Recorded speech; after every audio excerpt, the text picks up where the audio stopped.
ಮುಂದೆ ನೋಡುವಂಥ ಕಾರ್ಯವೇನೆಂದರೆ, ಪ್ರಕಟಣೆ 20ನೇ ಅಧ್ಯಾಯ 7ರಿಂದ 10ನೇ ವಚನವರೆಗೆ ನೋಡುವಂಥದ್ದು ಸೈತಾನನ ಸೋಲು ಅಂತ ಹೇಳಿ ನಾವು ನೋಡುವಂಥವರಾಗಿದ್ದೇವೆ.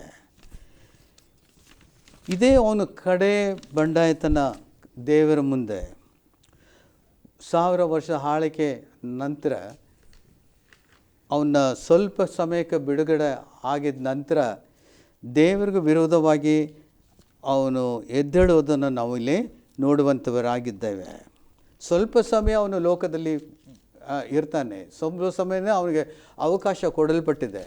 ಆ ಸ್ವಲ್ಪ ಸಮಯದಲ್ಲಿ ಅವನು ಮಾಡುವಂಥ ಕ್ರಿಯೆಗಳು ಏನಂದರೆ ನಾವು ನೋಡೋಣ. ಈಗ ಪ್ರಕಟಣೆ 20ನೇ ಅಧ್ಯಾಯ 7ನೇ ವಚನದಲ್ಲಿ ನಾವು ನೋಡೋಣ.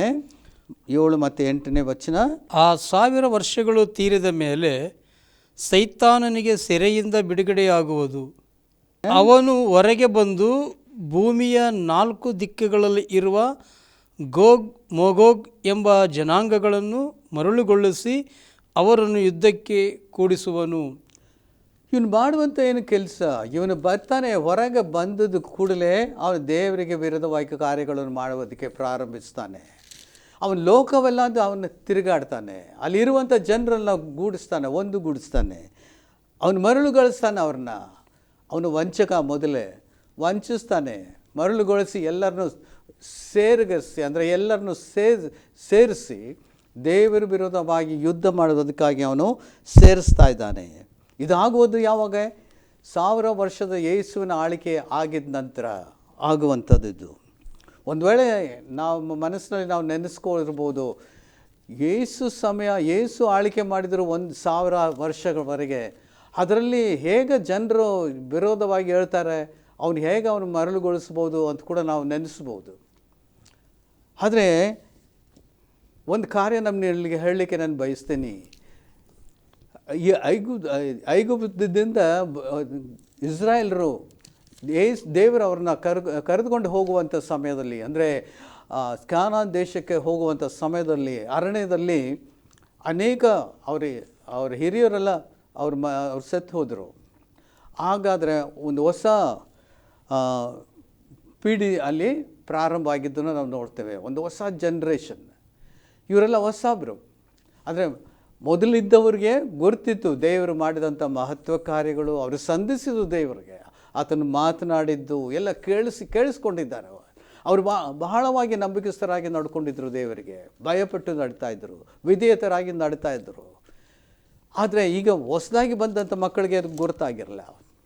ಅವ್ರು ಹೇಳಿದಷ್ಟು ಕೇಳಿದ್ದಾರೆ ಹೊರತು ಅದನ್ನು ಅನುಭವಿಸಲಿಲ್ಲ. ಅವರಿಗೆ ನಂಬಿಕೆಯಲ್ಲಿ ಅಷ್ಟೊಂದು ಆಳವಾದ ನಂಬಿಕೆ ಅವ್ರ ಒಳಗೆ ಇರಲಿಲ್ಲ. ಅವ್ರು ಏನು ಮಾಡ್ತಾಯಿದ್ರು, ಅವ್ರ ನಂಬಿಕೆ ಸ್ವಲ್ಪ ಕಡಿಮೆ ಆಗಿರೋದ್ರಿಂದ ಅವರು ಅನ್ಯ ದೇವತೆಗಳನ್ನು ಆರಾಧನೆ ಮಾಡುವಂಥದ್ದನ್ನೆಲ್ಲ ಮಾಡ್ತಾ ಇರೋದನ್ನು ನೋಡಿದ್ದೇವೆ. ಬೇರೆ ದೇಶದ ಸ್ತ್ರೀಗಳು ಕೂಡ ವ್ಯಭಿಚಾರ ಮಾಡೋದನ್ನು ನೋಡಿದ್ದೇವೆ. ಅಂದರೆ ಯಾರು ಇವರು? ದೇವಜನರು, ಐಗುಪ್ತದಿಂದ ಹೊರಗೆ ಬಂದವರು, ದೇವರು ಅವ್ರ ಸಂಗಡ ಇದ್ದವರು, ಆದರೆ ಕೂಡ ಮಾರ್ಪಡುವುದನ್ನು ನೋಡ್ತೇವೆ. ಇಲ್ಲಿ ಕೂಡ ಅದೇ 1000 ವರ್ಷ ಯೇಸು ಆಳ್ವಿಕೆ ಮಾಡಿದ ನಂತರ 1000 ವರ್ಷದಲ್ಲಿ ಇದ್ದಂಥ ಜನರಿಗೆ ಹುಟ್ಟಿದ ಮಕ್ಕಳೇ. ಅವ್ರ ತಂದೆ ತಾಯಿಗಳು ಯೇಸುವನ್ನು ನೋಡಿದ್ದಾರೆ, ಯೇಸುನ ನಂಬಿದ್ದಾರೆ, ಯೇಸುಕ್ಕಾಗಿ ಅವರು ಪರಿಶುದ್ಧವಾಗಿ ಜೀವಿಸ್ತಾ ಇದ್ದಾರೆ.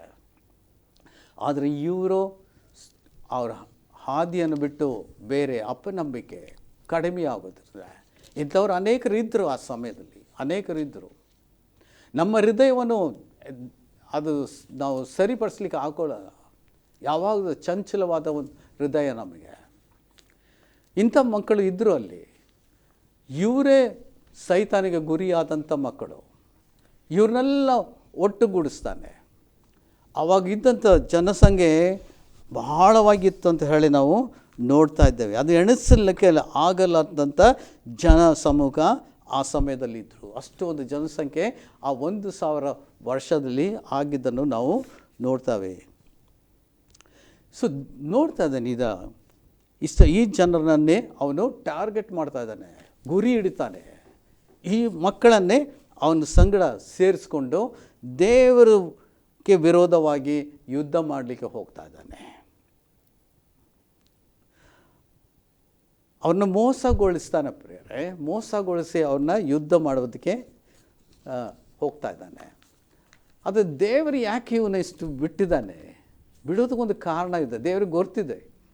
ಇಂಥ ಮಕ್ಕಳು ಕೂಡ ಹುಡ್ತಾರೆ, ಈ ಥರವಾಗಿ ಅಪನಂಬಿಕೆಯಲ್ಲಿ ಇರ್ತಾರೆ, ಅವ್ರ ನಂಬಿಕೆ ಕಡಿಮೆಯಾಗಿರ್ತದೆ, ಅಷ್ಟೊಂದು ದೇವ್ರ ಮೇಲೆ ನಂಬಿಕೆ ಇಲ್ಲದ ಜೀವಿಸ್ತಾರಂತ ಕೂಡ ದೇವ್ರಿಗೆ ಗೊತ್ತಿತ್ತು.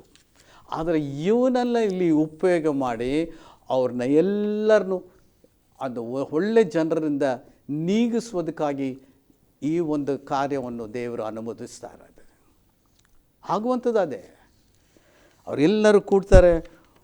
9ನೇ ವಚನದಲ್ಲಿ ನಾವು ನೋಡೋಣ. 9 ವಚನ. ಅವರು ದೇಶದಲ್ಲೆಲ್ಲ ಹರಡಿಕೊಂಡು ದೇವಜನರ ದಂಡಿಗೂ ನಮ್ಮ ಪ್ರಿಯ ಪಟ್ಟಣಕ್ಕೂ ಮುತ್ತಿಗೆ ಹಾಕಿದರು. ನೋಡಿ, ಜನರು ಹೇಗಿದ್ದಾರೆ, ಎಣಿಸಲಾರ್ದಂಥ ಜನರು. ಅವರು ಮುತ್ತಿಗೆ ಹಾಕ್ತಾರೆ ಯೆರೂಸಲೇಮ್ ಪಟ್ಟಣಕ್ಕೂ ಮತ್ತು ದೇವ ಜನರಿಗೂ. ಏನು ಮಾಡ್ತಾರೆ? ಮುತ್ತಿಗೆ ಹಾಕಿಬಿಡ್ತಾರೆ. ಅವ್ರನ್ನ ನಾಶಪಡಿಸ್ಬೇಕಂತಲೇ ಮುತ್ತಿಗೆ ಹಾಕಿಬಿಡ್ತಾರೆ. ಆಗುವಂಥದ್ದೇನು ಪರಲೋಕದಲ್ಲಿ ಬಂದಂಥ ಒಂದು ಅಗ್ನಿ ಬಂದು ಇವರೆಲ್ಲರನ್ನು ಕಾವಿ ಬಿಡ್ತು ಅಂತ ಹೇಳಿ ನಾವು ನೋಡ್ತಾ ಇದ್ದೇವೆ. 10ನೇ ವಚನ. ಆಗ ಪರಲೋಕದಿಂದ ಬೆಂಕಿ ಇಳಿದು ಬಂದು ಅವರನ್ನು ದಹಿಸಿಬಿಟ್ಟಿತು. ಇದಲ್ಲದೆ ಅವರನ್ನು ಮರಳುಗೊಳಿಸಿದ ಸೈತಾನನು ಬೆಂಕಿ ಗಂಧಕಗಳ ಉರಿಯುವ ಕೆರೆಯಲ್ಲಿ ದಬ್ಬಲ್ಪಟ್ಟನು. ಸೊ ನೋಡ್ತೇವೆ ಪ್ರಿಯರೇ, ಇದಾಗಿದ್ದ ನಂತರ ಸೈತಾನನು ದೇವರು ಬಂಧಿಸಿ ಅವನನ್ನು ಎಲ್ಲಿ ದಬ್ತಾ ಇದ್ದಾರೆ? ಅವ್ರು ದಬ್ತಾ ಇರೋದು ಅದೇ ಸ್ಥಳ. ಅಲ್ಲಿ ಕ್ರಿಸ್ತ ವಿರೋಧಿ ಮತ್ತು ಸುಳ್ಳು ಪ್ರವಾದಿ ಇದ್ದಾರಲ್ಲ, ಪಾತಾಳಕ್ಕೆ ಉರಿಯುವ ಬೆಂಕಿಯಲ್ಲಿ, ಅಂದರೆ ಗಂಧಕದಲ್ಲಿ ಉರಿಯುವಂಥ ಬೆಂಕಿಯಲ್ಲಿ ದಬ್ತಾ ಇದ್ದಾರೆ. ಆಯ್ತು, ಅವನ ಕತೆ ಮುಗಿದು ಹೋತು, ಸೈತಾನನ ಕತೆ ಮುಗಿದು ಹೋತು. ಮತ್ತು ನಮ್ಮ ಕತೆನೂ ಈಗ ಪ್ರಾರಂಭ ಆಗ್ತಾ ಇದೆ. ಅದು ಏನಂದರೆ, ನಾವು ನೆಕ್ಸ್ಟು ಹೋಗ್ತಾ ಇದ್ದದ್ದು, ನೆಕ್ಸ್ಟು ಅಂದರೆ ಮುಂದಿನ ಕಾರ್ಯ ನಾವು ನೋಡುವಂಥದ್ದು ಇದರಲ್ಲಿ ಏನಂದರೆ the great white throne judgment ಅಂತ ಹೇಳಿ ನಾವು ನೋಡಲಿಕ್ಕಿದ್ದೇವೆ. ಬೆಳ್ಳಿಗಿರುವ ಮಹಾಸಿಂಹಾಸನ ಒಳಗೆ ನಾವು ಹೋಗುವಂಥದ್ದಿದ್ದೇವೆ. ಇದನ್ನು ನಾವು 20ನೇ ಅಧ್ಯಾಯ 11ರಿಂದ 15ನೇ ವಚನವರೆಗೆ ನಾವು ನೋಡುವಂಥವರಾಗಿದ್ದೇವೆ. ನಾವು 2 ಪುನರ್ತನವನ್ನು ನೋಡಿದ್ದೇವೆ ಪ್ರಿಯರೇ. ಮೊದಲನೇ ಪುನರ್ತನ ಇದು ಈ 1000 ವರ್ಷ ಆಳಿಕೆ, ಯೇಸುವಿನ ಆಳಿಕೆಗೆ ಮೊದಲು ಅದು ಪ್ರಾರಂಭ ಆಗೋದಕ್ಕೆ ಮೊದಲು ಆಗಿದ್ದಂಥದ್ದು. ಅದು ಯಾರ್ಯಾರು ಆಗಿದ್ದರು? ಸಭೆ ಪುನರ್ತನ ಹೊಂದಿತ್ತು, ಅಂದರೆ ಮಧ್ಯ ಆಕಾಶಕ್ಕೆ. ಎರಡನೇದಾಗಿ ಹಳೆ ಒಡன்பಡಿಕೆ ನಂಬಿಕೆಸ್ತರು ಮತ್ತು ಉಪದ್ರ ಕಾಲದಲ್ಲಿ ಇದ್ದಂಥ ಹತವಾದರು, ಇವರೆಲ್ಲರೂ ಪುನರ್ತನ ಹೊಂದಿದ್ದನ್ನು ನಾವು ನೋಡಿದ್ದೇವೆ. ಈಗ ಎರಡನೇ ಪುನರ್ತನ, ಈ ಎರಡನೇ ಪುನರ್ತನ ಎಲ್ಲಿ ಆಗುವಂಥ ಜನರಿಗೆ ಬಹಳವಾಗಿ ದುಃಖಕರವಾದದ್ದು. ಈ ಒಂದು ಎರಡನೇ ಪುನರ್ತನ ಆಗುವಂಥ ಜನರು ಈ ಒಂದು ಸಿಂಹಾಸನದ ಮುಂದೆ ಬಂದು ನಿಂದಿರಬೇಕು. ಇಲ್ಲಿಯೇ ಅಲ್ಲಿ ಆಗುವಂಥ ಒಂದು ನ್ಯಾಯ ತೀರ್ಪು. ಯಾರು ಇವರು? ಇಲ್ಲಿ ಮಹಾಸಿಂಹಾಸನ ಬೆಳ್ಳಿಗಿರುವಂಥ ಈ ಮಹಾಸಿಂಹಾಸನದ ಮುಂದೆ ನಿಂತಿರುವಂಥವ್ರು ಯಾರಾಗಿರ್ತಾರೆ? ಇವರೇ ಯೇಸುವನ್ನು ನಿರಾಕರಿಸಿದ್ದವರು, ದೇವರನ್ನು ನಿರಾಕರಿಸಿದ್ದವರು, ಆತನ ಕೃಪೆಯನ್ನು ನಿರಾಕರಿಸಿದರು, ಆತನು ಮನ್ನಿಸುವುದನ್ನು ನಿರಾಕರಿಸಿದರು. ಅವರು ಯೇಸುವನ್ನು ಇಲ್ಲ ದೇವರನ್ನು ಯಾವುದನ್ನು ಅಂಗೀಕಾರ ಮಾಡಲಿಕ್ಕೆ ಅವರು ಒಪ್ಪಲಿಲ್ಲ. ಪಾಪದಲ್ಲಿಯೇ ಜೀವಿಸಲಿಕ್ಕೆ ಅವರು ಇಷ್ಟಪಟ್ಟರು. ಅದೇ ಪಾಪದಲ್ಲಿಯೇ ಇರಬೇಕಂತಲೇ ಅದರಲ್ಲಿ ಅವ್ರಿಗೆ ಇರುವಂಥ ಲೋಕದ ಆಸೆ, ಲೋಕದ ಮೇಲಿರುವಂಥ ಮೋಹ, ಇಂಥವರೇ ಅಲ್ಲಿ ಬಂದಂಥವರಾಗಿರ್ತಾರೆ. ಖಂಡನೆ ಆಗಿದ್ದಂಥವರು, ದ ಪೀಪಲ್ ವರ್ ಕಂಡೆಮ್ಡ್. ಇವರೇ ಯೇಸು ಇವ್ರಿಗೆ ಹೇಳ್ತಾನೆ, ನನ್ನನ್ನು ಹೊರಟು ಹೋಗು ಇಲ್ಲಿಂದ ಅಂತ ಹೇಳ್ತಾ ಇದ್ದಾನೆ. ಸೊ ಈ ಒಂದು ಸ್ಥಳ ಯಾರಿಗೆ ಆಗಿದೆ? ಸತ್ತವರಿಗೆ, ಅಂದರೆ ಅವಿಶ್ವಾಸಿಗಳಿಗೆ, ವಿಶ್ವಾಸಿಗಳಲ್ಲ, ಅವಿಶ್ವಾಸಿಗಳು, ಯಾರ್ಯಾರು ಅವಿಶ್ವಾಸಿಗಳಿಗೆ ಇದ್ದರೋ ಅವರಿಗೆ ಮಾತ್ರವಿದು, ಬೇರೆ ಯಾರು ವಿಶ್ವಾಸಿಗಳಿಗೆ ಅಲ್ಲದ ಇದು ಸ್ಥಳವಿಲ್ಲ. ಇದು ಬಂಡೆಕೂರರುಗಳಿಗೆ, ಯಾರ್ಯಾರು ಆ ಸೈತಾನನ್ನು ಆರಾಧಿಸ್ತಿರೋ, ಅವನ ಮುದ್ರೆಯನ್ನು ಹಾಕಿಸ್ಕೊಂಡ್ರು ಹೆಣೆ ಮೇಲೆ ಮತ್ತು ಅವ್ರ ಕೈಯಲ್ಲಿ ಹಾಕಿಸ್ಕೊಂಡ್ರು, ಇವರೇ ಅಲ್ಲಿ ಮುಂದೆ ನಿಂದಿರುವಂಥವರಾಗಿರ್ತಾರೆ. ಯಾರೆಲ್ಲ ದೇವರ ಕೂಟ ವಿರೋಧಿಸಿ ಯುದ್ಧ ಮಾಡಿದ್ರು ಅದನ್ನು ವಿರೋಧವಾಗಿ, ಇವರೇ. ಆದರೆ ಕ್ರೈಸ್ತನು ಅಲ್ಲಿ ಇರೋದಲ್ಲ. ಕ್ರೈಸ್ತನಂದರೆ ಕ್ರಿಸ್ತನನ್ನು ನಂಬಿದವನು ಅಲ್ಲಿ ಇರೋದಿಲ್ಲ. ಸೊ ಇಲ್ಲಿ ಈ ಒಂದು ನ್ಯಾಯ ತೀರ್ಪಿನಲ್ಲಿ ನಾವು ನೋಡೋಣ ಏನು ಆಗುತ್ತದೆ ಅಂತ ಹೇಳಿ ನೋಡೋಣ. ಇದು ಯಾರು ಅಂದರೆ ಇದರಲ್ಲಿ ಕೂತಿರುವುದು ಯಾರು? ನ್ಯಾಯ ತೀರಿಸೋದು ಯಾರು ಆಗಿರ್ಬೋದು? ದೇವರಾಗಿರ್ಬೋದಾ? ತಂದೆಯಾದ ದೇವರು? ಇಲ್ಲ ಯೇಸು ಇರ್ಬೋದಾ? ಇಲ್ಲ ಪರಿಶುದ್ಧಾತ್ಮನು ಇರ್ಬೋದಾ? ಯಾರಾಗಿರ್ಬೋದು? ಇದನ್ನೇ ನಾವು ನೋಡುವಂಥವರಾಗಿದ್ದೇವೆ. ಕೆಲವೊಂದು ವಿಷಯಗಳನ್ನು ನಾನು ಹೇಳಲಿಕ್ಕೆ ತಿಳಿಸ್ತೇನೆ. ಇದು ಬಹಳ ಭಯಂಕರವಾದ ಒಂದು ನ್ಯಾಯ ತೀರ್ಪಿನ ಸ್ಥಳವಿದು. ನಾವು ನೋಡ್ತೇವೆ ಪ್ರಿಯರೇ, ಯಾರಾಗಿ ಇರ್ಬೋದು? ಇದರಲ್ಲಿ ಇರುವಂಥದ್ದು ಯಾರಾಗಿರ್ಬೋದು? ನಾವು ನೋಡೋಣ. ಯೋಹಾನ 5ನೇ ಅಧ್ಯಾಯ 22 ಮತ್ತು 27ನೇ ವಚನ ನೋಡೋಣ. ಯೋಹಾನ 5ನೇ ಅಧ್ಯಾಯ 22 ಮತ್ತು 27ನೇ ವಚನ ನೋಡೋಣ. ಇದಲ್ಲದೆ ತಂದೆಯು ಯಾರಿಗೂ ತೀರ್ಪು ಮಾಡುವುದು ಇಲ್ಲ, ತೀರ್ಪು ಮಾಡುವ ಅಧಿಕಾರವನ್ನೆಲ್ಲ ಮಗನಿಗೆ ಕೊಟ್ಟಿದ್ದಾನೆ. ಎಲ್ಲರೂ ತನಗೆ ಮಾನ ಕೊಡುವ ಪ್ರಕಾರವೇ ಮಗನಿಗೂ ಮಾನ ಕೊಡಬೇಕೆಂದು ತಂದೆಯು ಇಚ್ಛಿಸುತ್ತಾನೆ. ಇಲ್ಲಿ ನೋಡ್ತೇವೆ, ತೀರ್ಪು ಮಾಡುವ ಅಧಿಕಾರವನ್ನೆಲ್ಲ ಮಗನಿಗೆ ಕೊಟ್ಟಿದ್ದಾನೆ.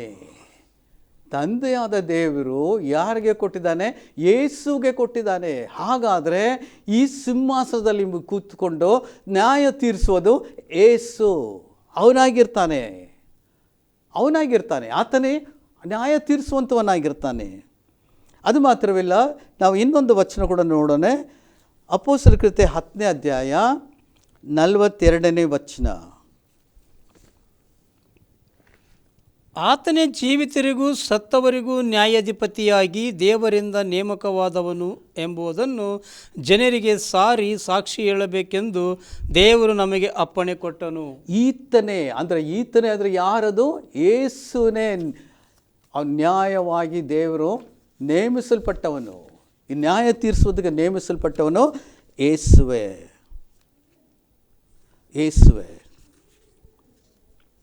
ಸೊ ಹಾಗಾದರೆ ಈ ಬಿಳಿ ಸಿಂಹಾಸನದಲ್ಲಿ, ನ್ಯಾಯ ತೀರಿಸುವಂಥ ಬಿಳಿ ಸಿಂಹಾಸನದಲ್ಲಿ ಕೂತಿರುವಂಥವರು ತಂದೆಯಾದ ದೇವರಲ್ಲ, ಪರಿಶುದ್ಧ ಆತ್ಮನೂ ಇಲ್ಲ, ಆದರೆ ಯೇಸು ಕ್ರಿಸ್ತನು. ಆತನ ನೀತಿಯಿಂದ, ಪರಿಶುದ್ಧದಿಂದ ಅವನು ನ್ಯಾಯ ತೀರಿಸುವಂಥ ಅಲ್ಲಿ ಒಂದು ನ್ಯಾಯಾಧಿಪತಿಯಾಗಿ ಕೂತಿರ್ತಾನೆ. ಪ್ರಕಟಣೆ 20ನೇ ಅಧ್ಯಾಯ 13ನೇ ವಚನ ನಾವು ನೋಡೋಣ. ಅಲ್ಲಿ ಯಾರ್ಯಾರು ಬಂದು ನಿಂದಿರ್ತಾರೆ ಅಂತ ಹೇಳಿ ನಾವು ಈಗ ನೋಡೋಣ. ಸಮುದ್ರವು ತನ್ನೊಳಗಿದ್ದ ಸತ್ತವರನ್ನು ಒಪ್ಪಿಸಿತು, ಮೃತ್ಯುವು ಪಾತಾಳವು ತಮ್ಮ ವಾಸದಲ್ಲಿದ್ದ ಸತ್ತವರನ್ನು ಒಪ್ಪಿಸಿದವು. ಅವರಲ್ಲಿ ಪ್ರತಿಯೊಬ್ಬನಿಗೂ ಅವನವನ ಕೃತ್ಯಗಳ ಪ್ರಕಾರ ನ್ಯಾಯ ತೀರ್ಪು ಆಯಿತು. ಮತ್ತು 12ನೇ ವಚನ ಕೂಡ ನಾವು ನೋಡೋಣ. ಇದಲ್ಲದೆ ಸತ್ತವರಾದ ದೊಡ್ಡವರು ಚಿಕ್ಕವರು ಸಿಂಹಾಸನದ ಮುಂದೆ ನಿಂತಿರುವುದನ್ನು ಕಂಡೆನು. ಇಲ್ಲಿ ನ್ಯಾಯ ತೀರ್ಪು ಸಿಂಹಾಸನದ ಮುಂದೆ ನಿಂತಿರುವವರು ಚಿಕ್ಕವರು, ದೊಡ್ಡವರು, ಶ್ರೀಮಂತರು, ಬಡವರು ಯಾರಾಗಿದ್ರು ಅಲ್ಲಿ ಬಂದು ನಿಂದಿರಲೇಬೇಕು. ನೀವು ಸಮುದ್ರದಲ್ಲಿ ಅವ್ರು ಸತ್ತಿದ್ದರೂ ಕೂಡ ಸಮುದ್ರವು ಆ ಸಮಯದಲ್ಲಿ ಅದು ಬೀಸಾಡ್ತದೆ ಅವ್ರನ್ನ. ಎಲ್ಲರೂ ಅಲ್ಲಿ ನಿಂತಿರಲೇಬೇಕು. ಯಾರ್ಯಾರು ಯೇಸುನ ಅಂಗೀಕಾರ ಮಾಡಿಕೊಳ್ಳಿಲ್ಲವೋ ಆ ಸಿಂಹಾಸನದ ಮುಂದೆ ಬಂದು ನಿಂತ್ಕೊಳ್ಳೇಬೇಕು. ಅದನ್ನೇ ಇಲ್ಲಿ ನಾವು ನೋಡ್ತಾ ಇದ್ದೇವೆ. ಯೇಸು ಒಂದು ಪಕ್ಷಪಾತವಾಗಿ ಅಲ್ಲಿ ನ್ಯಾಯ ತೀರ್ಪು ಮಾಡೋದಿಲ್ಲ. ಆತನು ನೀತಿಯಲ್ಲಿ ಮಾಡುವಂಥವನಾಗೇ ಇರ್ತಾನೆ. ನ್ಯಾಯ ಅಲ್ಲಿ ಕಾಣಬಹುದು. ಅಲ್ಲಿ ಯಾವುದೇ ಒಂದು ಕಾರ್ಯ ಅವನಿಗೆ ವಿರೋಧವಾಗಿ ನಡೀಲಿಕ್ಕೆ ಅಸಾಧ್ಯವಲ್ಲ. 12ನೇ ವಚನದಲ್ಲಿ ನಾವು ನೋಡ್ತೇವೆ, ಇದಲ್ಲದೆ ಸತ್ತವರಾದ ದೊಡ್ಡವರು ಚಿಕ್ಕವರು ಸಿಂಹಾಸನದ ಮುಂದೆ ನಿಂತಿರುವುದನ್ನು ಕಂಡೆನು. ಆಗ ಪುಸ್ತಕಗಳು ತೆರೆಯಲ್ಪಟ್ಟವು, ಅಲ್ಲಿ ಪುಸ್ತಕಗಳು ತೆರೆಯಲ್ಪಟ್ಟವು ಅಂತ ಹೇಳಿ ನಾವು ನೋಡ್ತೇವೆ. ಮತ್ತು ಜೀವಬಾಧ್ಯರ ಪಟ್ಟಿ ಎಂಬ ಇನ್ನೊಂದು ಪುಸ್ತಕವು ತೆರೆಯಲ್ಪಟ್ಟಿತು.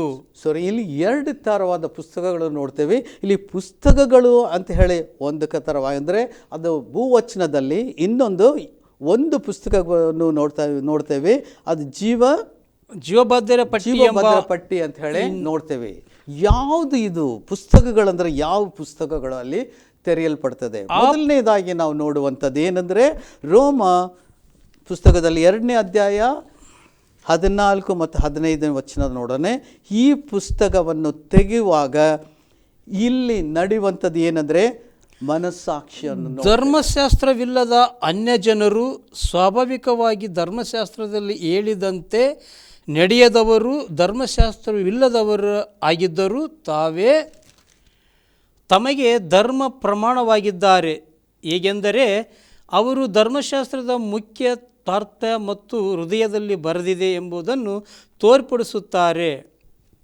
ನೋಡ್ತೇವೆ ಪ್ರಿಯರೇ, ಧರ್ಮಶಾಸ್ತ್ರವಿತ್ತು, ದೇವರು ಕೊಟ್ಟಿದ್ದಾರೆ ಧರ್ಮಶಾಸ್ತ್ರ, ಅದ್ರ ಪ್ರಕಾರ ನಡಿಬೇಕಂತ. ಒಂದು ವೇಳೆ ಅಲ್ಲಿ ನಿಂತ್ಕೊಂಡು ದೇವ್ರ ಮುಂದೆ ಹೇಳ್ತಾ ಇದ್ದು ನನಗೆ ಧರ್ಮಶಾಸ್ತ್ರ ಗೊತ್ತಿಲ್ಲ, ನನಗೇನಂತ ಗೊತ್ತಿಲ್ಲ, ನನಗೆ ಯಾರು ಹೇಳಲಿಲ್ಲ, ಯಾರು ನನಗೆ ತಿಳಿಸ್ಲಿಲ್ಲ ಅಂತ ಹೇಳಲಿಕ್ಕೆ ಆಗಲ್ಲ.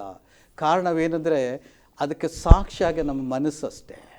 ದೇವರು ಅದನ್ನು ಮನಸ್ಸು ಕೊಟ್ಟಿದ್ದಾರೆ, ನಮ್ಮ ಮನಸ್ಸಾಕ್ಷಿಯೇ ನಮಗೆ ಸಾಕ್ಷಿಯಾಗಿರ್ತದೆ ಅಲ್ಲಿ. ಅದೇ ಒಂದು ಪುಸ್ತಕ.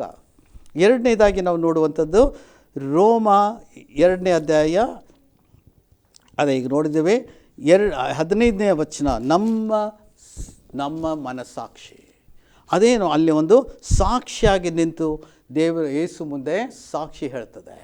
ಎರಡನೇದಾಗಿ ನಾವು ನೋಡುವಂಥದ್ದು ನಮ್ಮ ಕೃತ್ಯಗಳ ಮಾಡಿದಂಥ ಪುಸ್ತಕ. ಅದು ಮತ್ತವಿ 12ನೇ ಅಧ್ಯಾಯ 36 ಮತ್ತು 37ನೇ ವಚನ. ಮತ್ತವಿ 12ನೇ ಅಧ್ಯಾಯ 36 ಮತ್ತು 37ನೇ ವಚನ. ಇದಲ್ಲದೆ ನಾನು ನಿಮಗೆ ಹೇಳುವುದೇನೆಂದರೆ, ಮನುಷ್ಯರು ಸುಮ್ಮನೆ ಆಡುವ ಪ್ರತಿಯೊಂದು ಮಾತಿನ ವಿಷಯವಾಗಿ ನ್ಯಾಯ ವಿಚಾರಣೆಯ ದಿನದಲ್ಲಿ ಉತ್ತರ ಕೊಡಬೇಕು. ನಿನ್ನ ಮಾತುಗಳಿಂದಲೇ ನೀತಿವಂತನೆಂದು ತೀರ್ಪು ಹೊಂದಿವಿ, ನಿನ್ನ ಮಾತುಗಳಿಂದಲೇ ಅಪರಾಧಿ ಎಂದು ತೀರ್ಪು ಹೊಂದಿವಿ ಅಂದನು. ನಮ್ಮ ಪ್ರತಿಯೊಂದು ಮಾತುಗಳು ಪ್ರಿಯರೇ, ಪ್ರತಿಯೊಂದು ಮಾತುಗಳು ನಾವು ಆಡುವಂಥ ಮಾತುಗಳೆಲ್ಲ ರೆಕಾರ್ಡ್ ಆಗಿದೆ. ಆ ಮಾತುಗಳು ಯಾವ ಥರವಾದ ಮಾತುಗಳು ನಾವು ಮಾತಾಡಿದ್ದೇವೆ ಅವುಗಳೆಲ್ಲ ನಾವು ನ್ಯಾಯ ತೀರ್ಪಿಗೆ ಬರುವಂಥದ್ದಾಗಿರ್ತದೆ. ನಾವು ಮಾತಾಡಿದ್ದು ಅದಕ್ಕೆ ಉತ್ತರ ನಾವು ಕೊಡಲೇಬೇಕು. ಅಲ್ಲಿ ಯಾವುದೋ ಒಂದು ವಿನಾಕಾರಣವಾಗಿ ನಾವು ಮಾತನಾಡಿರ್ಬೋದು, ಅವುಗಳೆಲ್ಲ ಅಲ್ಲಿ ಸಾಕ್ಷಿಯಾಗಿ ನಿಂತು ಹೋಗ್ತದೆ. ಇನ್ನೋರ ಬಗ್ಗೆ ನಾವು ಮಾತಾಡಿರ್ಬೋದು, ವಿರೋಧವಾಗಿ ಮಾತಾಡಿರ್ಬೋದು, ನಾವು ಮಾತಾಡುವಂಥ ದುಷ್ಟ ಕಾರ್ಯಗಳೆಲ್ಲ ನಾವು ಮಾತಾಡಿರ್ಬೋದು, ಕೆಟ್ಟ ಶಬ್ದಗಳಿಂದ ಮಾತಾಡಿರ್ಬೋದು. ಎಲ್ಲ ಮಾತುಗಳು ಅಲ್ಲಿ ನಾವು ಒಪ್ಪಿಸಲೇಬೇಕಾಗ್ತದೆ. ಮೂರನೇದಾಗಿ ನಾವು ನೋಡುವಂಥದ್ದು ಮನುಷ್ಯನ ರಹಸ್ಯದ ಪುಸ್ತಕ. ಇದನ್ನು ರೋಮ 2ನೇ ಅಧ್ಯಾಯ 16ನೇ ವಚನದಲ್ಲಿ ನಾವು ನೋಡೋಣ. ರೋಮ 2ನೇ ಅಧ್ಯಾಯ, ನಾನು ಸಾರುವ ಸುವಾರ್ತೆಯಲ್ಲಿ ಬೋಧಿಸಿರುವ ಪ್ರಕಾರ ದೇವರ ಯೇಸು ಕ್ರಿಸ್ತನ ಮೂಲಕವಾಗಿ ಮನುಷ್ಯರ ಗುಟ್ಟಗಳನ್ನು ಹಿಡಿದು ವಿಚಾರಿಸುವ ದಿನವು ಬರುತ್ತದೆ. ಆ ದಿನದಲ್ಲಿ ಇದೆಲ್ಲ ತಿಳಿದು ಬರುವುದು. ನಾವು ಗುಪ್ತವಾಗಿ ಮಾಡಿದಂಥ ಕ್ರಿಯೆಗಳು ನಾವು ತಿಳ್ಕೊಂಡಿರ್ಬೋದು, ಯಾರೂ ನೋಡಿಲ್ಲ ಅಂತ ಹೇಳಿ. ಆದರೆ ಯೇಸುವಿನ ಕಣ್ಣು ಬೆಂಕಿ ಅಂತ ಉರಿಯುವಂಥ ಕಣ್ಣು, ನಮ್ಮ ಹೃದಯವನ್ನು ನೋಡುವಂಥ ಕಣ್ಣು. ಅದರ ಪ್ರಕಾರ ಆತನು ನ್ಯಾಯ ತೀರಿಸುವಂಥವನಾಗಿ ಇರ್ತಾನೆ. ಈಗ ನಾವು ನೋಡೋಣ, ಎರಡನೇದಾಗಿ ನಾವು ಭಾಗವಾಗಿ ನೋಡುವಂಥದ್ದು ಅದು ಒಂದೇ ಪುಸ್ತಕ, ಅದರ ಜೀವತರ ಪಟ್ಟಿಯ ಇರುವಂಥ ಪುಸ್ತಕವನ್ನು ನಾವು ನೋಡೋಣ. ಪ್ರಿಯರೇ, ಈ ಪುಸ್ತಕದಲ್ಲಿ ನಮ್ಮ ಹೆಸರು ಇರಬೇಕು. ಈ ಪುಸ್ತಕದಲ್ಲಿ ನಮ್ಮ ಹೆಸರು ಇಲ್ಲದೆ ಹೋದರೆ ನಾವು ಈ ಒಂದು ನ್ಯಾಯ ತೀರ್ಪಿಗೆ ಬಂದು ನಿಂದಿರಲೇಬೇಕಾಗ್ತದೆ. ಈ ಜೀವ ಪುಸ್ತಕದ ನಾವು ಹುಟ್ಟುವಾಗಲೇ ಈ ಪುಸ್ತಕದಲ್ಲಿ ನಮ್ಮ ಹೆಸರುಗಳು ಬರೆದಿರ್ತದೆ. ಆದರೆ ನಮ್ಮ ಜೀವಿತದಲ್ಲಿ ನಮ್ಮ ಕೃತೆ, ನಮ್ಮ ನಂಬಿಕೆ, ಇದರಲ್ಲಿ ನಾವು ನಡೀತಾ ಇರುವಂಥ ಅದನ್ನು ಇಟ್ಟೆ ನಮ್ಮ ಹೆಸರುಗಳನ್ನು ತಗಿಲಿಸಲು ಕೂಡ ಆಗುವಂಥದ್ದಾಗಿರ್ತದೆ, ಅಳಗಿಸ್ಲಿಕ್ಕೆ ಆಗುತ್ತೆ. ಒಂದು ವೇಳೆ ನಾವು ಹುಟ್ಟುವಾಗ ನಮ್ಮ ಹೆಸರು ಇರ್ತದೆ, ನಮ್ಮ ಯೇಸುನ ನಂಬಿ ನಾವು ಬಾಳದೆ ಹೋಗಿದ್ರೆ ನಮ್ಮ ಹೆಸರು ಆ ಜೀವ ಪುಸ್ತಕದಿಂದ ಅಳಗಿಸಲಾಗುವಂಥದ್ದನ್ನು ನಾವು ನೋಡ್ತೇವೆ ಪ್ರಿಯರೇ. ಹಾಗಾದರೆ ಈ ಜೀವ ಪುಸ್ತಕದಲ್ಲಿ ನಮ್ಮ ಹೆಸರುಗಳು ಬರೆದಿರುವುದು ಬಹಳವಾಗಿ ಅವಶ್ಯಕತೆವಾಗಿರುವುದನ್ನು ನಾವು ನೋಡ್ತೇವೆ. ಈಗ ನಾವು ನೋಡುವಂಥದ್ದು 21ನೇ ಅಧ್ಯಾಯಕ್ಕೆ ನಾವು ಹೋಗ್ತಾ ಇದ್ದೇವೆ. ಇಲ್ಲಿ ನಾವು ನೋಡುವಂಥದ್ದು ಏನಂದರೆ, ನೂತನ ಆಕಾಶ ಮತ್ತು ನೂತನ ಭೂಮಿ ಅಂತ ಹೇಳಿ ನಾವು ನೋಡ್ತೇವೆ. ಸೊ ಇದನ್ನು ನೋಡ್ತೇವೆ, ಹೇಗೆ ನಾವು ನೋಡೋದು. ಸೊ ಈ ಒಂದು ನೂತನ ಪರಲೋಕದಲ್ಲಿ ಇರುವಂಥದ್ದು ಸಂತೋಷ ಮತ್ತು ಹಾಡುಗಳು, ಅಲ್ಲಿ ತೃಪ್ತಿ ಇರ್ತದೆ, ಅಲ್ಲಿ ಭಾಳ ಸಂತೋಷವಾಗಿ ಇರ್ತೇವೆ, ಎಲ್ಲವೂ ನಡೆಯುವಂಥದ್ದು ನಾವು ಇಲ್ಲಿ ನೋಡುವಂಥವರಾಗಿದ್ದೇವೆ. ಇದು ಆಗೋದು ಯಾವಾಗ ಈ ಬೆಳೆ ಸಿಂಹಾಸನದ ನ್ಯಾಯ ತೀರ್ಪು ಆಗಿದ ನಂತರನೇ ಬರುವಂಥದ್ದು ನೂತನ ಆಕಾಶ ಮತ್ತು ಭೂಮಿ ಅಂಥೇಳಿ ನಾವು ನೋಡ್ತೇವೆ. ಇಲ್ಲಿಯೇ ನಾವು ನೋಡುವಂಥದ್ದು ಯೇಸು ಕ್ರಿಸ್ತನ ನಾವು ನೋಡ್ತೇವೆ, ಮತ್ತು ತಂದೆಯಾದ ದೇವರು ಇರ್ತಾರೆ ಅಲ್ಲಿ, ಮತ್ತು ಪರಿಶುದ್ಧ ಆತ್ಮನು ಇರುವಂಥ ಸ್ಥಳವಿದ್ದು, ಇದು ಒಂದು ಸಂತೋಷವಾಗಿ ಇರುವಂಥ ಸ್ಥಳವಿದ್ದು. 21ನೇ ಅಧ್ಯಾಯದಲ್ಲಿ ನಾವು ನೋಡ್ತೇವೆ, ಹೊಸ ಜೆರುಸಲಂ, ದ ನ್ಯೂ ಜೆರುಸಲಂ ಅಲ್ಲೇ ಇಳಿದು ಬರುವುದನ್ನು ನಾವು ನೋಡ್ತೇವೆ. 21ನೇ ವಚನ ನೋಡೋಣ. 21ನೇ ಅಧ್ಯಾಯ 5ನೇ ವಚನ ನಾವು ನೋಡೋಣ. ಸಿಂಹಾಸನದ ಮೇಲೆ ಕೂತಿದ್ದವನು ಇಗೋ ಎಲ್ಲವನ್ನು ಹೊಸದು ಮಾಡುತ್ತಾನೆ ಅಂದನು. ಮತ್ತು ಒಬ್ಬನು ನನಗೆ ಇದನ್ನು ಬರೀ ಈ ಮಾತುಗಳು ನಂಬತಕ್ಕವುಗಳು ಸತ್ಯವಾದವುಗಳು ಆಗಿವೆ ಎಂದು ಹೇಳಿದನು. ಆಗ ಸಿಂಹಾಸನದ ಮೇಲೆ ಕೂತಿದ್ದವನು ಎಲ್ಲ ನೆರವೇರಿತು. ಈ ಒಂದು ನೂತನ ಭೂಮಿ ಹೇಗೆ ಇರ್ತದೆ ಅಂತ ಹೇಳಿ ನಾವು ಈಗ ಸ್ವಲ್ಪ ನೋಡೋಣ. ಹೀಗೆ ಇರೋದು ಹೇಗಿರ್ತದೆ, ಹೀಗೆ ಇದ್ದದ್ದು ನಾವು ಇರುವಂಥ ಭೂಮಿ ಹೇಗಿದೆ, ನಾವು ಇರುವಂಥ ಭೂಮಿನಲ್ಲಿ ಇರುವಂಥದ್ದು ಏನು, ಇದು ಒಂದು ಸಫಿಸಲ್ಪಟ್ಟಂಥ ಒಂದು ಭೂಮಿ. ಇದು ಶಾಪಗ್ರಸ್ತರಾಗಿ ಇದ್ದೇವೆ ನಾವು ಈ ಭೂಮಿನಲ್ಲಿ.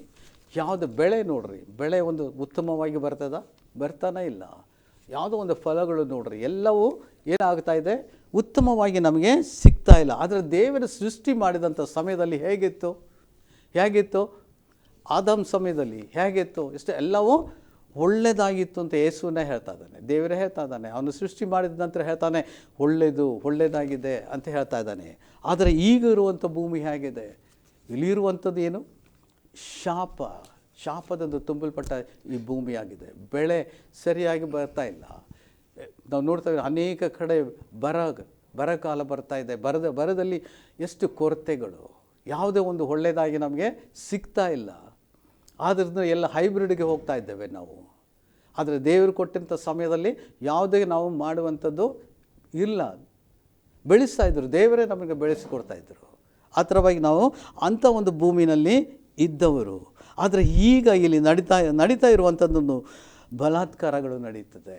ಈ ಭೂಮಿಯಲ್ಲಿ ಇರುವಂಥದ್ದು ಬಲಾತ್ಕಾರ, ಅಪರಾಧಗಳು, ದಂಗೆ, ಕೊಲೆಗಳು, ಯುದ್ಧ, ವಿಗ್ರಹಾರಾಧನೆಗಳು, ಆದರೆ ಸೈತಾನನನ್ನು ಆರಾಧಿಸುವಂಥದ್ದು, ದೆವ್ವಗಳನ್ನು ಆರಾಧಿಸುವುದು, ಇದೇ ಭೂಮಿಯಲ್ಲಿ ತುಂಬಲ್ಪಟ್ಟಿದೆ.